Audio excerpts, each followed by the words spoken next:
जय हिंद। आप सभी कैसा स्वागत आप सभी का एकलव्य इंस्टीट्यूट में। तो मेरे भाई थोड़ा सा ठंड लगने की वजह से वीडियो जो कि स्टॉप था आज से कंटिन्यू रहेगा, ठीक है। थोड़ा सा फीवर भी आ गया था।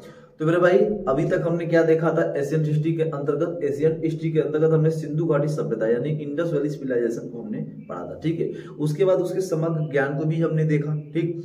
तो आज हम लोग जो टॉपिक कवर करने वाले हैं वह है मेरे भाई वैदिक सभ्यता यानी वैदिक सिविलाइजेशन, ठीक है। वैदिक सिविलाइजेशन के बारे में आज हम लोग विशेष चर्चा करेंगे कि सर वैदिक जिस प्रकार से हम सिंधु घाटी सभ्यता के बारे में पढ़े हैं, हम पूरे समग्र ज्ञान को हमने दिया है आपको, उसी प्रकार से हम वैदिक सभ्यता यानी वैदिक सिविलाइजेशन के बारे में भी आपको बताएंगे, ठीक है। तो मेरे साथ आप पेन और कॉपी लेकर बैठ जाओ मेरे भाई। आप एक एक चीज को नोट करो, मेरे साथ नोट करोगे ना तो आपको आगामी उत्तर प्रदेश पुलिस यूपीएसआई भी आपके सामने आने वाली है, ठीक है। रेलवे आरपीएफ भी आने वाली है, ठीक। आपको ये बहुत ही फायदेमंद होने वाला है। तो आप अगर पढ़ ही रहे हो तो शुरू से पढ़ो, अच्छे से पढ़ो। जितने नए बच्चे हैं उनके लिए रामबाण है, जो भाई मेरे पुराने बच्चे हैं, ठीक है, वो आप रिवीजन करो, रिवीजन करोगे वो ज्यादा बेटर। उसके बाद मैं आपको बताना चाहता हूँ कि लगभग आज से ही लगभग 4 बजे से, ठीक है, आपका प्रैक्टिस सेट शुरुआत हो जाएगा। जिन बच्चों को ऑनलाइन देना है वो ऑनलाइन दें, जिन बच्चों को ऑफलाइन देना है टेस्ट सीरीज वो ऑफलाइन दें, ठीक है। दोनों के लिए सुविधा उपलब्ध है, ठीक। और बहुत ही कम प्राइस में जो कि आपका टेस्ट सीरीज होने वाला है, क्योंकि उत्तर प्रदेश पुलिस नजदीक आ रही है एग्जाम, उसके लिए आपको तैयारी जबरदस्त करना ही होगा, ठीक है। इसलिए टेस्ट सीरीज से न चूकिए मेरे भाई, ठीक। तो चलिए हम लोग शुरुआत करते हैं वैदिक सिविलाइजेशन। और वैदिक सिविलाइजेशन के अंतर्गत आज हम लोग शुरुआत करेंगे, श्री गणसाई कर रहे हैं।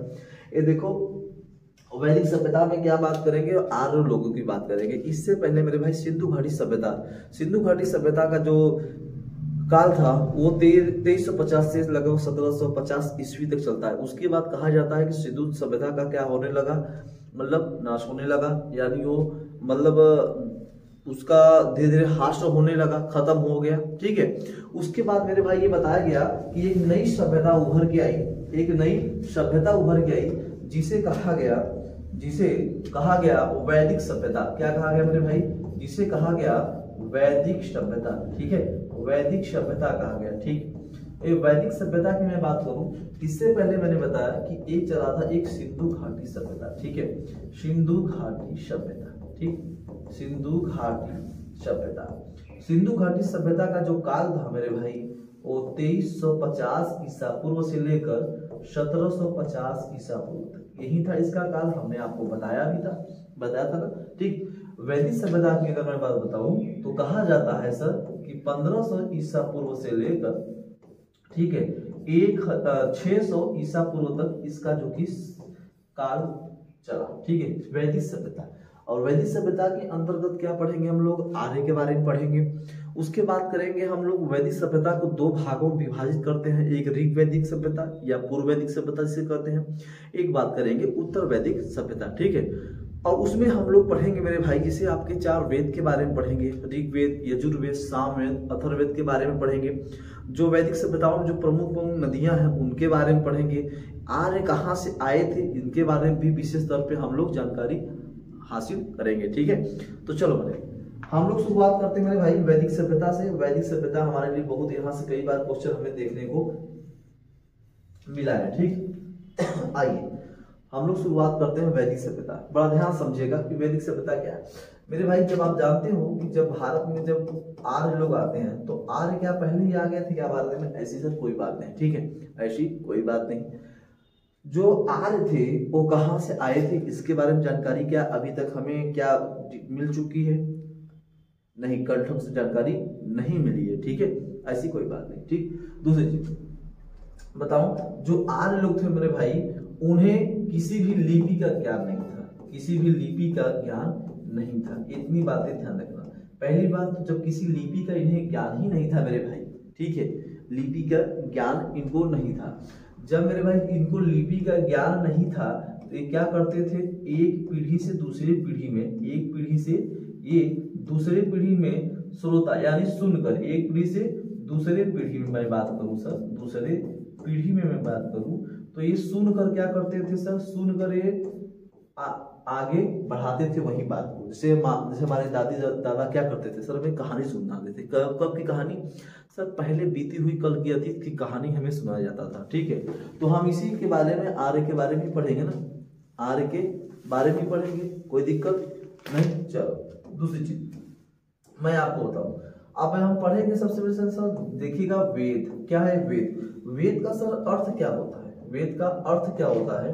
वेद जो है आपका बना है, वैदिक जो शब्द बना है, वैदिक शब्द, बात समझो सर, जो वैदिक शब्द बना है वेद से बना है। वेद का मतलब होता है ज्ञान, वेद का मतलब क्या होता है सर, विज्ञान, ठीक है। वेद, वैदिक सभ्यता, वैदिक शब्द किससे बना है, वेद से, और वेद का अर्थ क्या होता है, ज्ञान, ठीक है। इतनी बातें ध्यान रखना, ठीक, ज्ञान, इतनी बातें आप ध्यान रखना, ठीक।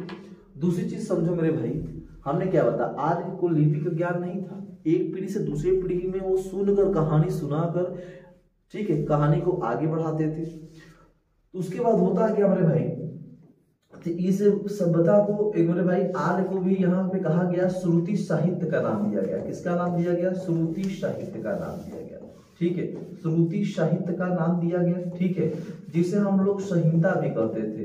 क्या सर, संहिता भी कहते थे सर। श्रुति साहित्य मतलब सुनने वाला, मतलब एक दूसरे से सुनकर कहानी को, जीवन को आगे बढ़ाना, इसे हम लोग श्रुति साहित्य या संहिता के नाम से भी हम लोग प्रदर्शित करते हैं और जाते हैं, ठीक।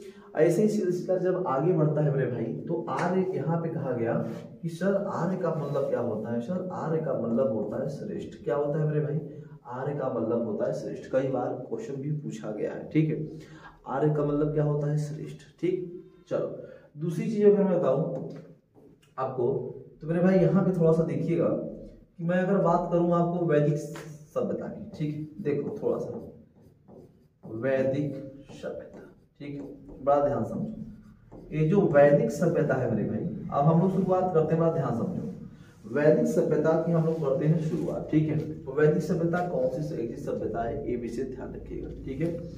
चलो वैदिक सभ्यता की हम लोग करते हैं शुरुआत, ठीक। तो सर इससे पहले क्या था आपका, कि जो वैदिक सभ्यता था, क्या वैदिक सभ्यता में जब शुरुआत हुई तो क्या इसकी शुरुआत करने वाला किसे माना जाता है, क्या आर्य को माना जाता है।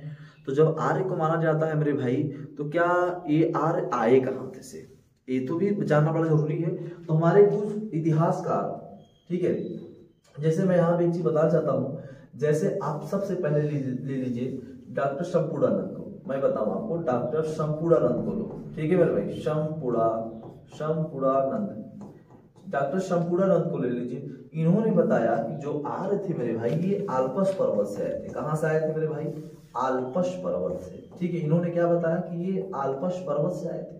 किसको आया था आल्पस पर्वत से, यानी आर्य लोग आल्पस पर्वत से आए थे, ठीक है।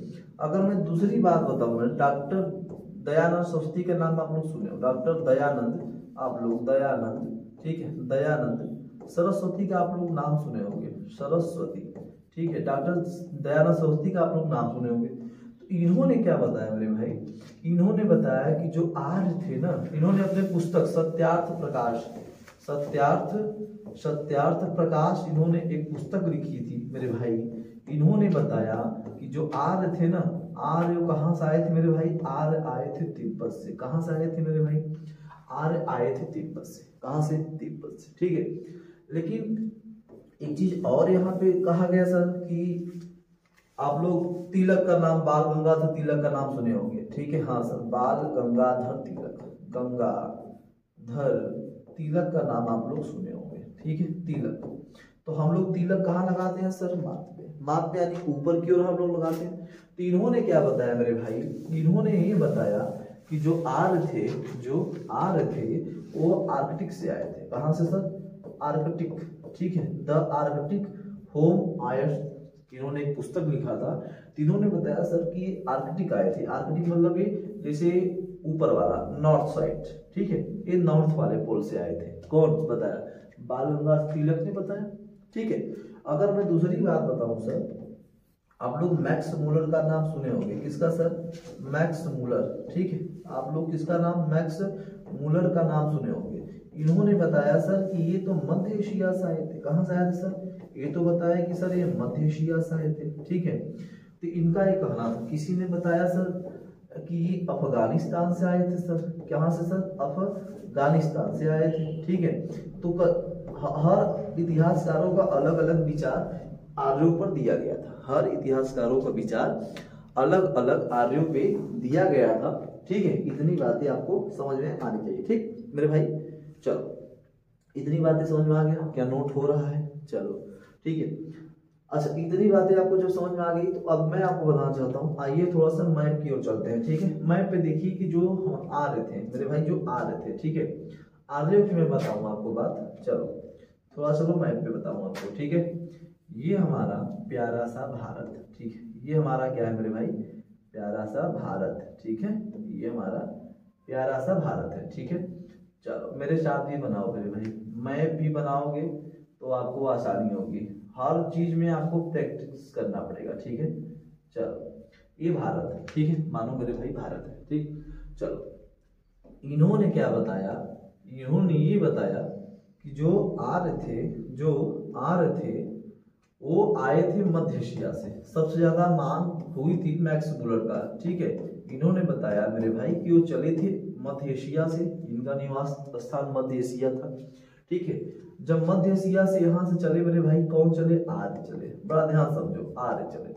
यहाँ से चलते चलते ये आए ईरान, कहाँ पहुंचे सर, ईरान में पहुंचे, बड़ा ध्यान समझो, ये सर ईरान में पहुंचे। ठीक है, ईरान में, और सर ईरान में आते आते फिर कहाँ पहुंचे सर, आ गए अफगानिस्तान में। कहाँ पे सर, अफगानिस्तान आ गए, अफगानिस्तान में। ठीक, कौन सर, आर्य।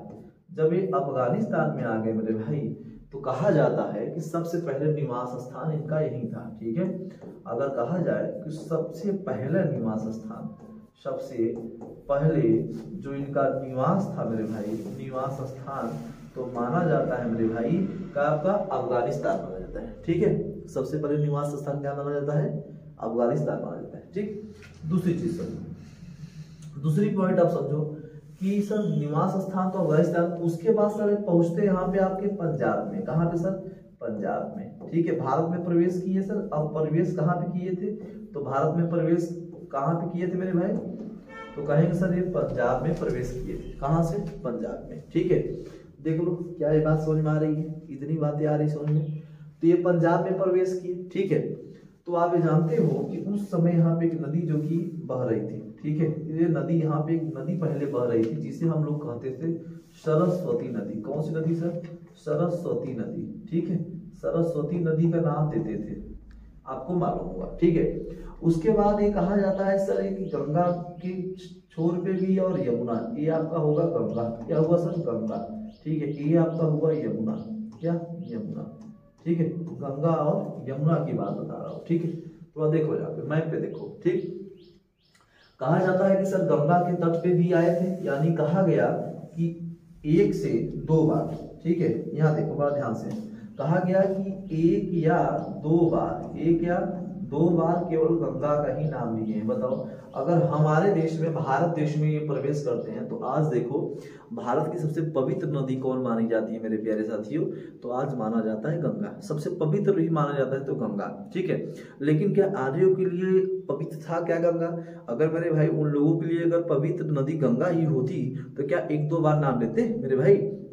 1-2 बार नाम तो लेते नहीं, कई बार नाम लेते। ठीक है, तो ऐसा पवित्र नदी नहीं उन्होंने माना। ठीक है, और कहा गया सर कि ये जो यमुना नदी है, ठीक है, थोड़ा सा चलो, कहा गया मेरे भाई कि इन्होंने कहा कि सर जो यमुना नदी है, यमुना नदी का नाम ये 3 बार लिए हैं। कितनी बार सर? इन्होंने 3 बार यमुना नदी का जिक्र किया है। किसमें सर? ठीक है, बात समझ रहे हो? उसके बाद अगर बताऊं तो कहा जाता है कि सबसे पवित्र नदी अगर इनकी कोई है, इनकी कोई एक पवित्र नदी है मेरे भाई, तो वो है आपका सरस्वती नदी। कौन सी नदी सर? सरस्वती नदी। ठीक है, सबसे पवित्र नदी किसकी, कौन सी मानी जाती है सर? सरस्वती नदी आर्यों की। ठीक है, अगर मैं बताऊं कि आपका ये सिंधु नदी था मेरे प्यारे साथियों, ये सिंधु नदी था, और सिंधु नदी से एक जो कि यहाँ से एक नदी यहाँ से निकलती है और आकर ये है सिंधु नदी। ठीक है, मानसरोवर झील से, जिसे हम लोग कहते थे सिंधु नदी। कौन सी नदी सर? सिंधु नदी का नाम लेते थे। ठीक है, सिंधु नदी का 33 बार जिक्र हुआ है। कितनी बार सर? 33 बार जिक्र किया गया सिंधु नदी का। सोच लो, सिंधु नदी का जिक्र कितनी बार किया गया? 33 बार जिक्र किया गया है। अब बात समझ में आ रहा है? देखो बड़ा डिक्टो समझा रहा हूँ आपको। सिंधु नदी का कितनी बार सर? 33 बार जिक्र किया गया है। ठीक है, तो इसने बताया कि मेरे भाई उस उस समय में बताया गया कि ये सब जो आर्य हमारे आए थे, तो 1-2 बार गंगा का, 3 बार यमुना का, 33 बार आपका सिंधु नदी का, और सबसे पवित्र नदी सरस्वती नदी को माना गया। ठीक है, उसके बाद अगर मैं बात करूं मेरे भाई, इनका सबसे पवित्र घोड़ा, अगर सबसे पवित्र पशु का घोड़ा था, सबसे पवित्र अगर पशु की मैं बताऊं तो इनका एक घोड़ा था। ठीक है, क्या था मेरे भाई? घोड़ा। ठीक है, इन्हें घोड़े की जानकारी थी, लेकिन सिंधु सभ्यता में घोड़े की जानकारी नहीं थी। ठीक है, सिंधु सभ्यता में घोड़े की जानकारी नहीं थी। आप ये जानते हो कि जो आपका यूरोप में जो आल्पस पर्वत है, क्या हो पर्वत? आल्पस जो पर्वत है मेरे भाई, आल्पस पर्वत के पास से लगभग 60,000, कितना सर? 60,000 घोड़े का क्या मिला था? घोड़े का अस्थियां मिला था। ठीक है, कितना सर? 60,000 अस्थि मिली थी घोड़े की। ठीक है, वहां से। ठीक, तो ये लगता है सर वहां के सबसे पवित्र अगर पशु माना जाता, पालतू सबसे अच्छा, तो आपका उन लोगों का घोड़ा था। लेकिन सिंधु घाटी सभ्यता में ऐसी कोई बात नहीं था, घोड़ा कोई पालन नहीं कर रहा था सिंधु घाटी सभ्यता। ठीक है, कितनी बातें आपको समझ में आ चुकी मेरे प्यारे साथियों। ठीक है, तो चलो अब मैं अगर दूसरी बात बताऊं, चलो अगले टॉपिक में चलते हैं। अब देखो बड़ा ध्यान समझो, अब हम जो शुरुआत करने वाले हैं वो है मेरे भाई, वो हम बात करेंगे वैदिक सभ्यता। ठीक है, वैदिक। ठीक है, थोड़ा सा देखो मेरे भाई, यहाँ पे है आपका है वैदिक सभ्यता। ठीक है, वैदिक सिविलाइजेशन जिसे कहा जाता है। वैदिक सिविलाइजेशन आपका चलता है मेरे भाई 1500 ईसा पूर्व से लेकर, ठीक है, 600 ईसा पूर्व तक, इसका जो कि काल समय है। इतना बातें आप ध्यान रखना। ठीक, अब देखो वैदिक सभ्यता को 2 भागों में बांटा गया था। कितनी भागों में मेरे प्यारे साथियों? 2 भागों में। एक था आपका ऋग्वैदिक, क्या? ऋग्वैदिक सभ्यता। कौन सी सभ्यता? ऋग्वैदिक सभ्यता। ठीक है, ऋग्वैदिक सभ्यता, क्या समझ में आ रहा है? ये ऋग्वैदिक सभ्यता। दूसरा आपका था उत्तर वैदिक सभ्यता। कौन सा? उत्तर वैदिक सभ्यता। ठीक, उत्तर वैदिक सभ्यता। ठीक, कोई बात, कोई दिक्कत हो बताओ मेरे भाई, कोई दिक्कत हो मुझे बताना, कमेंट बॉक्स में जरूर बताना। ठीक है, इतिहास है, अपने जीवन को आगे बढ़ाने के लिए पिछली जो जीवन लोग बिता चुके हैं, उन कल्चर, उन सामाजिक जीवन, ठीक है, निवास स्थान, उनके लिपि, सबके बारे में जानना बड़ी आवश्यकता है, हमें जानना जरूरी है। ठीक है, आपके जीवन को आगे बढ़ाने के लिए। अगर मैं वैदिक सभ्यता की बात करूं तो उस समय मेरे भाई हुआ क्या था कि आप सभी जानते हो हमारे कि कितने वेद हैं, तो हम कहेंगे सर वेद तो हमारे 4 है। ऋग्वेद, ठीक है, ऋग्वेद के बाद आप बात करेंगे सर सामवेद। क्या बात करेंगे सर? सामवेद की बात करते हैं। क्या करते हैं? सामवेद की बात करते हैं मेरे प्यारे साथियों। अब बात करेंगे सर यजुर्वेद की बात करेंगे। किसकी बात करेंगे सर? यजुर्वेद की बात करेंगे। ठीक है, किसकी बात करेंगे? यजुर्वेद की। अच्छा, अगला बात करेंगे सर अथर्ववेद की। किसकी बात करेंगे? अथर्ववेद। ठीक है, अथर्ववेद की बात करेंगे। तो देखो 4 वेद था। कितना वेद था सर? 4 वेद था। ठीक है, बड़ा ध्यान समझो, ये 4 वेद जो हमारे जो दिखने को मिल रहा है, इन वेदों का ये देखो 1 2 3 और 4 वेदों का अगर मैं कहूँ मेरे भाई कि जो वेदों का संकलन करता है, वेदों का जो संकलन, कई बार पूछा गया है कि जो वेदों का संकलन करता है, वेदों का जो संकलन करता है वो महर्षि कृष्णद्वैपायन। कौन है मेरे भाई? महर्षि कृष्ण द्वैपायन। ठीक है, द्वैपायन, जिनका एक और नाम है मेरे भाई, जिनका एक और नाम है, नाम क्या है मेरे भाई? वेद व्यास। क्या नाम है मेरे भाई? वेद व्यास। ठीक है, जिनका एक और नाम है, जिनका नाम है वेद व्यास। क्या नाम है मेरे भाई? वेद व्यास। इतनी बातें क्या समझ में आ रही है मेरे प्यारे साथियों? वेद व्यास। ठीक है, क्या इतनी बातें समझ में आ रही है? अगर इतनी बातें आपको समझ में आ रही है तो मैं उम्मीद है कि आपको हर बातें समझ में बड़ी आसानी तरीके से आएगी। ठीक है, चलो अच्छा, मैं दूसरी अगर बात करूं तो जो सर ऋग्वैदिक सभ्यता है, ऋग्वैदिक सभ्यता के अंतर्गत हम लोग पढ़ेंगे 1500 ईसा पूर्व से लेकर 1000 ईसा पूर्व। क्या पढ़ेंगे सर? 1000 ईसा पूर्व। इससे बीच में चलता है ऋग्वैदिक सभ्यता। ठीक है, क्या चलता है? ऋग्वैदिक सभ्यता। अगर मैं उत्तर वैदिक सभ्यता की मैं बात करूं मेरे प्यारे साथियों, तो चलता है इसका 1000 ईसा पूर्व से लेकर 600 ईसा पूर्व, ठीक है, 600 ईसा पूर्व तक ये चलता है आपका उत्तर वैदिक सभ्यता। क्या चलती है? उत्तर वैदिक सभ्यता, ठीक है। अब देखो हमको सर इसके अंतर्गत क्या पढ़ना है, ये भी तो बड़ा जरूरी होता है सर। क्या पढ़ना है सर? हमें बहुत कुछ पढ़ना है, ठीक है। जैसे आपका ऋग्वैदिक सभ्यता के जो अंतर्गत मेरे प्यारे साथी, जो ऋग्वैदिक सभ्यता के अंतर्गत पढ़ेंगे वो केवल ऋग्वेद को पढ़ेंगे। क्या पढ़ेंगे सर? ऋग्वेद को, ठीक है। बात समझना, हम केवल सर ऋग्वेद को ही पढ़ेंगे। किसके अंतर्गत सर? ऋग्वैदिक सभ्यता के। बाकी आपको 3 वेद जो आपको दिख रहा है मेरे प्यारे साथी, आपको ये सामवेद, यजुर्वेद और ये आपको अथर्ववेद, ये हम एरो दे रहे हैं उत्तर वैदिक सभ्यता में, ठीक है। क्या बातें समझ में आ रही है? हम जो ऋग्वैदिक सभ्यता के अंतर्गत पढ़ेंगे वो ऋग्वेद को ही केवल पढ़ेंगे, और बाकी सामवेद, यजुर्वेद और अथर्ववेद के हम लोग पढ़ेंगे उत्तर वैदिक सभ्यता में, ठीक है। तो उत्तर वैदिक सभ्यता के अंतर्गत क्या आता है सर? 3 वेद, और ऋग्वैदिक सभ्यता के अंतर्गत ऋग्वेद की ओर आएगा, ठीक। इतनी बातें समझ में आया? अगर आई हो तो हमें उम्मीद है कि आपको आगे भी समझ में आएगा, ठीक है। उसके बाद अगर मैं बताऊं तो त्रय, इसको हमें कमेंट बॉक्स में जरूर बताना कि सर कितने वेदों को त्रय वेद का नाम दिया गया है, ठीक है। त्रय वेद 3 तो वेद है ना, कि नाम सहित हमें कमेंट बॉक्स में जरूर बताइए। कमेंट का आपके कमेंट का हमें इंतजार रहेगा, ठीक है। चलो मेरे साथी हम आगे की ओर बढ़ते हैं, और हम लोग चलते हैं सर ऋग्वेद की ओर। कहाँ चलते हैं सर? ऋग्वेद की ओर, ठीक है। अरे भाई हम लोग पढ़ने वाले हैं अब ऋग्वेद, स्पेशल ऋग्वेद के बारे में हम लोग जिक्र करेंगे, ठीक है। तो मेरे साथ ऋग्वेद के बारे में जिक्र जो भी मेरे भाई आप लोग नोट करो, ठीक है। आप लोग जब नोट करोगे तो हमें और अच्छा लगेगा, ठीक। चलो हम लोग शुरुआत करते हैं किसका भाई? हम लोग बात करेंगे ऋग्वेद के बारे में, ठीक है। ऋग्वेद या पूर्व वैद कहा जाता है ना सर, ऋग्वेद या पूर्व वैदिक, ठीक है, कहा जाता है। तो सर ऋग्वेद के बारे में बात करेंगे सर। ऋग्वेद की जो सिस्टम चलता है मेरे भाई, मैंने बताया था, वो चलेगा 1500 ईसा पूर्व से लेकर 1000 ईसा पूर्व तक, ठीक है। इतना तो बताया था हमने आपको, ठीक है, इतना हमने बताया था आपको। तो सर ऋग्वेद में बताऊं आपको, तो ये ऋग्वेद ये आर्यों का, ठीक है, थोड़ा सा मैं इसको आज थोड़ा सा चेंज करने वाला हूँ, ठीक है। अगर मैं प्यारे साथी ये बताना चाहूँ कि आर्यों का सबसे ये प्राचीन वेद कहलाता है, ठीक है। आर्यों का सबसे ये प्राचीन वेद कहलाता है, ठीक है, कहलाता है, ठीक है। कोई दिक्कत नहीं है सर। आर्यों का सबसे प्राचीन वेद कहलाता है कौन सा सर? ऋग्वेद, ठीक है।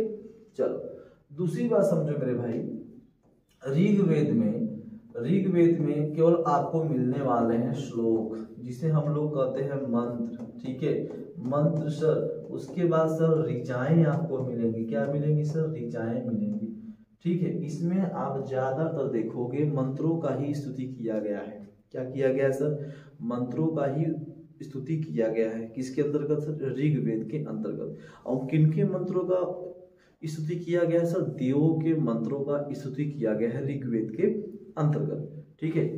अच्छा, जो ऋग्वेद है मेरे भाई, ऋग्वेद के देखा जाए तो ऋग्वेद के अगर ब्राह्मण की मैं बात करूं, ठीक है, ऋग्वेद के अगर मैं ब्राह्मण की बात करूं तो आप लोग नाम सुने होंगे ऐतरेय। क्या सर? ऐतरेय व कौशिकी, ठीक है, कौशिकी, ठीक है। और उसके बाद अगर मैं बात करूं सर, तो ऋग्वेद की अगर मैं बात करूं सर उपवेद की, मैं देखो कितना सिंपल भाषा पढ़ा रहा हूं मेरे भाई, कितना सिंपल में सब याद हो जाएगा, ठीक है। अगर मैं बात करूं तो आप लोग नाम सुने होंगे सर आयुर्वेद। क्या सर? आयुर्वेद, ठीक है। ऋग्वेद की मैं बात करूं, और सॉरी ऋग्वेद के उपवेद की मैं बात करूं तो ऋग्वेद के उपवेद का नाम है आयुर्वेद। क्या नाम है सर? आयुर्वेद, ठीक है। उसके बाद अगर मैं यहाँ पे एक चीज और बात करना चाहूँ मेरे प्यारे साथी, अगर मैं बात करना चाहूँ कि सर जो ऋग्वेद है, अगर मैं बात करूँ कि सर ऋग्वेद जो है, ऋग्वेद, ठीक है, ऋग्वेद की जो शाखा है, एक आप जानते होंगे, पतंजलि का नाम सुने होंगे, योग, ठीक है, योग जो मनाया जाता है योग दिवस, ठीक है, इन्होंने पहले शुरुआत किया था पतंजलि। नहीं, पतंजलि के अनुसार कुल ऋग्वेद की 21 शाखाएं थी। कितनी शाखाएं सर मेरे प्यारे साथी? 21 शाखाएं मानी जाती हैं। कितनी शाखाएं? 21 शाखाएं मानी जाती है। लेकिन 21 शाखाएं क्या हमें देखने को मिलता है? नहीं सर। तो ऋग्वेद के कुल 5 शाखाएं हैं। कितनी शाखाएं प्रमुख है मेरे भाई? 5 शाखाएं हैं, और 5 शाखाओं में हमें केवल 3 शाखा ही प्राप्त है। 3 शाखा ही प्राप्त है, ठीक है। 5 शाखाएं हैं लेकिन 3 शाखा ही हमें क्या है मेरे प्यारे साथी? प्राप्त हुआ है, ठीक है। अच्छा चलो, अब अच्छा दूसरी बात अगर मैं बात करूं कि सर अगर 3 शाखा प्राप्त हुआ है तो सर उन शाखाओं का थोड़ा सा नाम ले लिया जाए। चलो सर थोड़ा सा नाम ले लिया जाए। आप लोग नाम सुने होंगे, शाकल का नाम सुने होंगे, शाकल, ठीक है। पहला आपका है शाकल। क्या नाम है मेरे प्यारे साथी? शाकल, ठीक है। अगर मैं दूसरे की मैं बात करूं तो आप लोग नाम सुने होंगे वास्कल। क्या नाम सुने होंगे सर? वास्कल। क्या? वास्कल, ठीक है। कोई दिक्कत नहीं सर। और तीसरे की अगर मैं बात करूं मेरे प्यारे साथी, अगर मैं तीसरे की मैं बात करूं, ठीक है, अगर मैं तीसरे की बात करूं तो आप लोग नाम सुनेंगे आश्वलायन। क्या बात करेंगे? आश्वलायन शाखा की बात करेंगे। किसका है सर? ऋग्वेद का ही शाखा है, ठीक है। अगर चौथे की मैं बात करूं सर, ठीक है, चौथे की अगर मैं बात, देखो 5 शाखा 1 2 3, ठीक है, आश्वलायन बता दिया, ठीक है। अब बात करेंगे शांखायन। क्या बात करेंगे सर? शांखायन, ठीक है, शांखायन, ठीक है, शांखायन की बात करूंगा, शांखायन। अगर मैं 5वें की बात करूं सर तो एक है आपका मांडुक्य। क्या नाम है सर? मांडुक्य, ठीक है। ये इनकी 5 शाखा थी। क्या से? 5 शाखा थी, ठीक है। ये 5 शाखा कई बार एग्जाम में भी पूछा गया है, कई बार एग्जाम में भी ये पूछा भी गया है, ठीक है, कोई दिक्कत नहीं। अच्छा दूसरी बात मेरे प्यारे साथी, इतनी अगर आपको बातें समझ में आ चुकी होगी तो हमें उम्मीद है कि आपको सारी बातें अच्छे तरीके से समझ में आ जाएगी, ठीक। चलो अगर मैं ऋग्वेद की बात करूं, किसका सर? ऋग्वेद की अगर मैं बात करूं तो आप कहोगे सर जो ऋग्वेद है मेरे प्यारे साथी, ऋग्वेद की प्रमुख नदी की मैं बात करूं, अगर हम ऋग्वेद में बात करूं, किसकी सर? ऋग्वेद की, ठीक है। ऋग्वेद की प्रमुख नदियां, ठीक है। अगर मैं प्रमुख नदियों की बात करूं, जो वर्तमान में भी नदियां हैं, बाकी लुप्त भी हो गई हैं, ठीक है। ऋग्वेद की प्रमुख अगर मैं नदियों की बात करूं तो सर कहोगे सर नदी जो है हमारा, ठीक है। चलो आओ मेरे भाई, हम नदी की अगर मैं बात करूं, ठीक है, अगर मैं नदी की बात करूं तो आप एक नदी, पहला नदी का नाम आप लोग सुने होंगे, क्रूमू। कौन सा? क्रूमू। क्रूमू यानी कुर्रम नदी। कौन सा नदी सर? कुर्रम नदी। कुर्रम नदी कहाँ है सर? कुर्रम नदी आपका पड़ता है अफगानिस्तान में। ये ऋग्वेद की प्रमुख नदियां हैं सर, प्राचीन नाम भी मैं लिख दे रहा हूँ, ठीक है। चलो आप एक नाम सुने होंगे कुभा। क्या नाम सर? कुभा। कुभा का मतलब आज के प्रमुख, आज का नाम है काबुल। काबुल नाम आप लोग सुने होंगे। कुभा पहले था, अब काबुल हो गया, ठीक है। अगर मैं तीसरे की बात करूं सर तो उसका नाम है, एक का नाम है गोमल। क्या नाम है सर? गोमल। गोमल का यानी सर नाम सुने हो? गोमती। क्या नाम सुने होगे? गोमती, ठीक है, गोमती, ठीक, कोई दिक्कत नहीं। चलो अगला मैं अगर मैं आपसे बात करूं सर तो आप कहोगे सर विपाशा। क्या बात करोगे सर? विपाशा, जिसे हम लोग व्यास कहते हैं। क्या कहते हैं सर? व्यास नदी, ठीक है। पहले विपाशा, अब व्यास, ठीक है। अच्छा दूसरी अगर मैं बात करूं सर परुषणी। क्या बात करूं सर? परुषणी। परुषणी की मैं बात करूं तो आप कहोगे सर रावी। क्या? कौन सी नदी सर? रावी नदी। क्या बात समझ में आ रही है मेरे प्यारे साथी? रावी नदी, ठीक है। अगले की मैं बात करूं तो हम कहेंगे सर अस्कनी। क्या बात करेंगे? अस्कनी। अस्कनी का मतलब जानते हो सर? चिनाब। कौन सी नदी सर? चिनाब, ठीक है, चिनाब। अगर मैं अगले की बात करूं सर तो एक नदी का नाम है बीतस्ता। पहले प्राचीन में बीतस्ता कहते थे, लेकिन अब वर्तमान में जिसे हम लोग झेलम नदी कहते हैं। क्या कहते हैं सर? झेलम नदी का नाम हम लोग देते हैं, ठीक है। ये ऋग्वेद की प्रमुख नदी मैं बता रहा हूँ, सोच लो कितनी इंपॉर्टेंट है, बहुत बार क्वेश्चन पूछा भी गया है, ठीक है। अगला अगर मैं बताऊं सर, पहले इसका नाम था सिंधु, ठीक है, अब इसका नाम सिंधु हो गया है, ठीक है, कोई दिक्कत नहीं। सिंधु, सिंधु, इसे इंडस अंग्रेजी में कहा जाता था, ठीक है। चलो कोई दिक्कत नहीं, ठीक। और एक आपका जो नाम था मेरे भाई, जिसे हम लोग कामरू वर्मन कहा जाता था, ठीक है, कामरू वर्मन। हमें आप कमेंट बॉक्स में बताना मेरे भाई। हाँ लिख दे रहा हूँ कामरू वर्मन, ठीक है। कामरू वर्मन का प्राचीन नाम बताना। ये जम्मू कश्मीर की प्रमुख नदी है, मैं बता दे रहा हूँ कामरू। तो कामरू, ठीक है। कामरू वर्मन एक जम्मू कश्मीर की प्रमुख नदी, इसका प्राचीन हमें नाम जरूर बताना, ठीक है। चलो सर कोई बात नहीं। अच्छा आगे की ओर मैं बात करूं, एक आपका नदी का नाम है सुवास्तु। क्या नाम है सर? सुवास्तु, जिसको हम लोग वर्तमान में स्वात नदी कहते हैं। क्या कहते हैं सर? स्वात नदी का हम लोग नाम देते हैं, ठीक है। स्वात नदी का हम लोग नाम देते हैं। इतनी बातें क्या समझ में आ रही सर? हाँ सर, अगर आ रही होगी तो मेरे प्यारे साथी लाइक सब्सक्राइब जरूर करिएगा, ठीक है। अगर आ रही होगी तो लाइक सब्सक्राइब आप लोग जरूर करिएगा, ठीक है। चलो अच्छा अगली मैं अगर बात करूं सर, तो आप एक नाम और बताइएगा सर, गंडक, ठीक है। गंडक नदी का प्राचीन नाम बताइएगा, कमेंट बॉक्स में जरूर बताइएगा सर गंडक नदी का प्राचीन नाम क्या है, ठीक है। बाकी मैं आपको एक चीज और बताना चाहता हूं सर, ये देखो खाली है, प्राचीन नाम गंडक नदी बताइएगा, ठीक है। उसके मैं बताऊं सर, तो आप एक नाम सुने होंगे सरस्वती। कौन सी नदी सर? सरस्वती नदी का नाम आप लोग सुने होंगे, ठीक है। जिसे हम क्या नाम देते हैं सर? घग्घर। क्या नाम देते हैं सर? घग्घर, ठीक है। एक नाम और आप लोग सुने होंगे द्विशदंती। क्या नाम सुने होंगे सर? आप लोग एक नाम और सुने होंगे द्विशद्वंती। द्विशद्वंती नदी का नाम सुने होंगे, जिसे हम लोग पहले घग्घर ही कहते थे, ठीक है। घग्घर के ही नाम से जानते थे, ठीक है। तो ये देखो नदियों का जो कि झुंड है, ठीक है।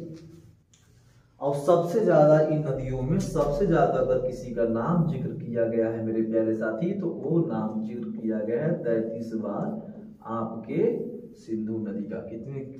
कितने का? सिंधु नदी का जिक्र किया गया है, ठीक। इतनी क्या बातें आपको समझ में आ गई प्यारे साथी? इतनी बातें क्या आ गई समझ में? अगर आ गई होगी तो लाइक सब्सक्राइब जरूर करिएगा। हम आपके लिए आपसे ज़्यादा मेहनत करना चाहते हैं और कर भी रहे हैं। हमें उम्मीद है कि आप सिलेक्शन पाओगे तो एक बार हमें भी खुशी होगी, आपके माँ बाप परिवार को, नाते रिश्तेदार को भी जरूर जो कि खुश होंगे। लेकिन आपके कुछ मित्र ऐसे होंगे जो आपसे बड़ा नाखुश होंगे, क्योंकि आपके साथ पढ़ने वाले होते हैं और आपका जॉब लग गया, तब देखो अपने मित्रों की एक्टिविटी देखोगे तो बड़ा गड़बड़ लगेगा। बोलेंगे मुंह से, लेकिन दिल बड़ा दुखता रहेगा कि यार मेरे साथ पढ़ने वाला जो कि हो गया, मैं क्या करा। उसके माँ बाप उसको जीने ही नहीं देते, ठीक है। कि तुम्हारा मित्र तो हो गया, तुम क्या कर रहे थे घर पे बैठकर? तुम भी तो पढ़ रहे थे। अब कैसे बताया जाए, ठीक है। तो जीवन में एक बात ध्यान रखना कि सर 1% किस्मत होता है, 1% ही आपकी किस्मत होती है, ठीक है। जिसे हम लोग किस्मत, भाग्य जो भी कर लो, लेकिन हम लोग बात करेंगे 99% हमारे टैलेंट पे बात करेंगे। हमें जितना हम अच्छा कर्म करेंगे उतना ही हमें जीवन में सफलताएं मिलती जाएंगी, ठीक है। तो ये हमारा जो कि नदियों के बारे में हो गया, नदी हमने पढ़ा दिया। और नदी ये सब ऋग्वेद की नदियां हैं, ऐसा मत करो कि सर अलग अलग नदियां हैं, ठीक है। चलो मैं अगला बताना चाहता हूँ। यहाँ पे आओ मेरे प्यारे से, मैं बताना ही चाहता हूँ यहाँ पे कि सर ये जो आपको दिख रहा है, ये आपको ऋग्वेद के बारे में बता रहा हूँ। तो इसमें आपको ये बताना चाहता हूँ सर कि इसमें अगर मैं मंडल की बात करूँ, किसकी बात करूँ सर? अगर मैं मंडल की बात करूँ तो इसमें कुल 10 मंडल थे। कितने मंडल सर? इसमें कुल 10 मंडल थे, ठीक है। कितने मंडल? 10 मंडल। अगर मैं दूसरे की बात करूँ सर, इसमें सुक्ति की मैं बात करूँ, सुक्ति की, ठीक है। सुक्ति का मतलब होता है एक अच्छा शब्द, ठीक है, एक अच्छा विचार, सुक्ति का मतलब, ठीक है। सुक्ति की मैं बात करूं तो सर सुक्ति 1028 में सुक्तियां थी। अगर हम सर ऋचाएं की बात करें, सर ऋचाएं की बात करें, ठीक है। अगर हम लोग ऋचाएं की बात करें मेरे प्यारे साथी, तो 10,580 इसमें ऋचाएं थी, ठीक है। इसमें ऋचाएं थी। बात समझ में? कोई दिक्कत नहीं होना चाहिए, ठीक है। कहीं कहीं आपको 80 भी दिखता है, कहीं कहीं 10,000 आपको 600 ये भी दिखता है, लेकिन ज्यादातर आपका मानने आपका यहीं पे है। ये आपको ध्यान रखना है, ठीक है। आपको ये ध्यान भी रखना है बड़े अच्छे तरीके से, ठीक प्यारे साथी। ये चीज बातें समझ में आ रहा है? ये ऋग्वेद पढ़ा रहा हूँ, क्या पढ़ा रहा हूँ? ऋग्वेद के वर्ड्स देख लो, ठीक है। चलो अगला बार बताऊं। चलो सर अगला चीज आगे की ओर चलो।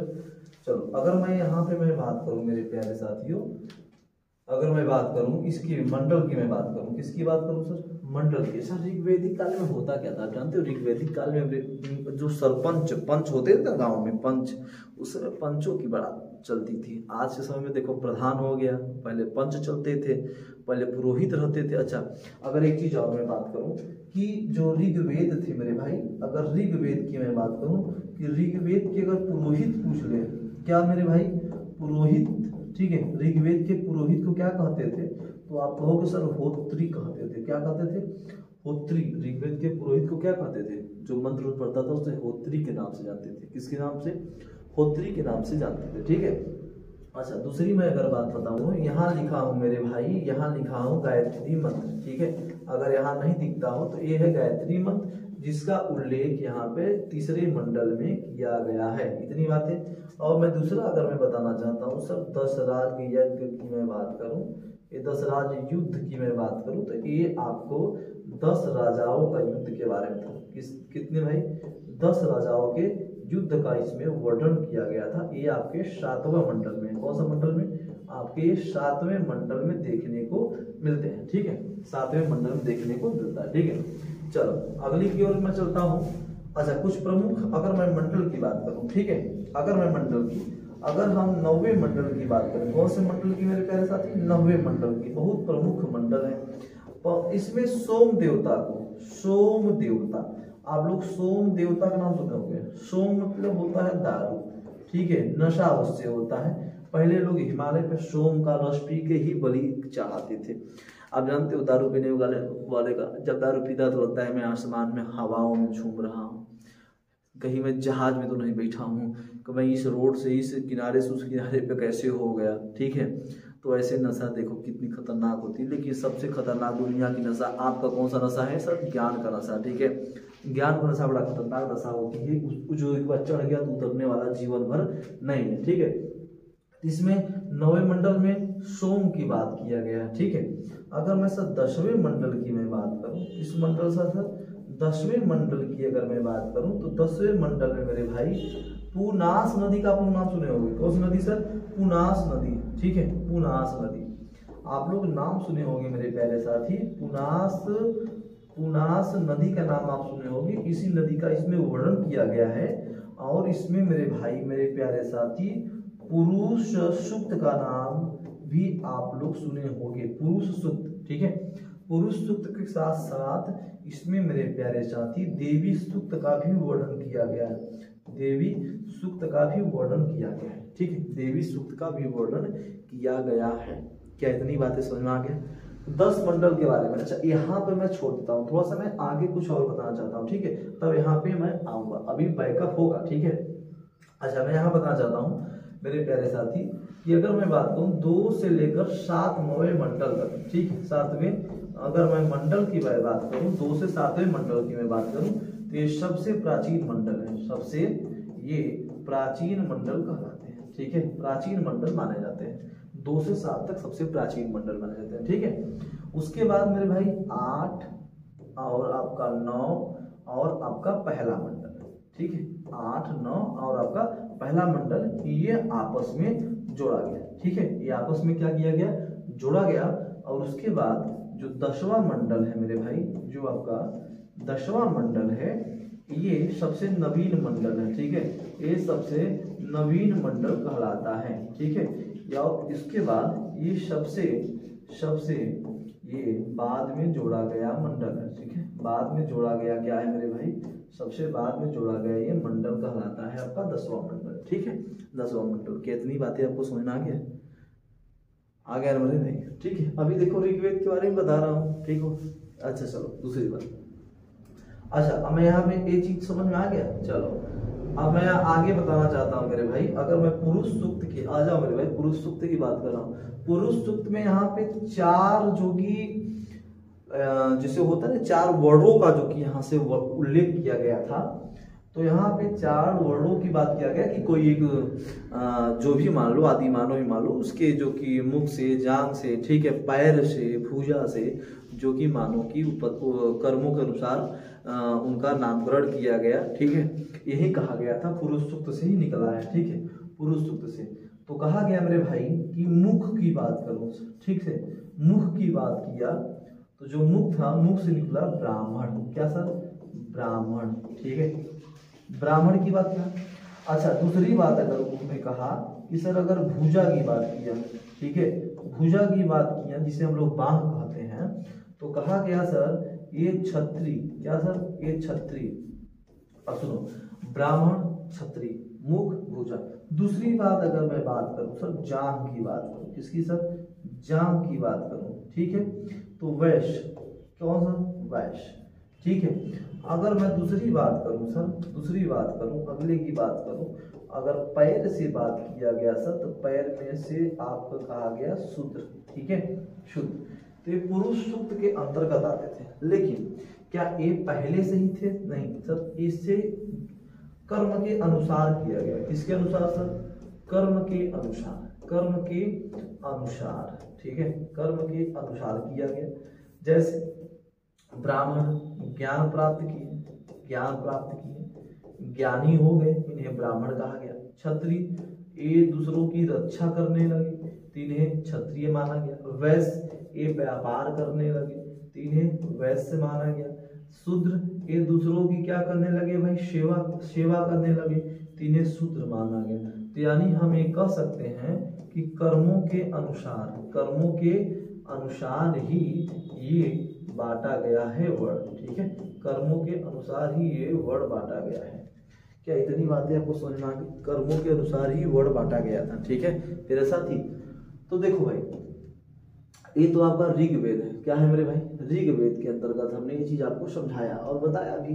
हमें उम्मीद है कि आपको ये बातें समझ में आ रही होगी, ठीक है, हमें उम्मीद है, ठीक। हम लोग ये ऋग्वेद के बारे में पढ़े हैं और ऋग्वेद के अंतर्गत हमने बहुत सी चीजों को हमने आपको समझाया। ये आर्यों की हमने जो कि प्रवेश प्रारंभ बताया, ठीक है, उसके बाद हमने देखा वैदिक सभ्यता के बारे में देखा ऋग्वेद, ठीक है, उसके बाद हमने स्पेशल ऋग्वेद के बारे में हमने आपको समझाया, ठीक है। अगर ऋग्वेद आपको अगर समझ में आ गया होगा, अगर यहाँ से क्वेश्चन आएगा तो आप उससे छूटना नहीं चाहिए, ठीक है, नदी आ जाए कुछ भी आ जाए, लेकिन यहाँ से आपको छूटना नहीं चाहिए, ठीक है। अच्छा, दूसरी बात, अगर आपको गंडक नदी का नाम नहीं याद हुआ तो आप लोग याद रखना सदा नीरा। क्या सर? सदा नीरा, ठीक है, कमेंट बॉक्स में बताने की जरूरत, मैं बता दे रहा हूँ, सदा नीरा, ठीक है। लेकिन एक चीज बताइएगा, कामरू वर्धन का नाम बताइएगा, जम्मू कश्मीर की नदी है, ठीक है, कमेंट बॉक्स में जरूर बताइएगा। तो मेरे साथी ये हमारा तो क्या था, ये हमारा वैदिक सभ्यता का फर्स्ट पार्ट था, ठीक है। फर्स्ट पार्ट में हमने आर्यों के बारे में जानकारी लिया और उसके बाद उनका प्रवेश, उसके बाद हमने ऋग्वेद के बारे में विशेष वर्णन किया, ठीक है। तो बस दोस्तों ऐसे ही मेरे साथ बने रहिए, मैं भी आपके साथ बना रहूंगा। आपका अपना जीएस पढ़ने वाला है राधे सर, ठीक है। तो मेरे साथियों बस आज के लिए इतना ही, जय हिंद।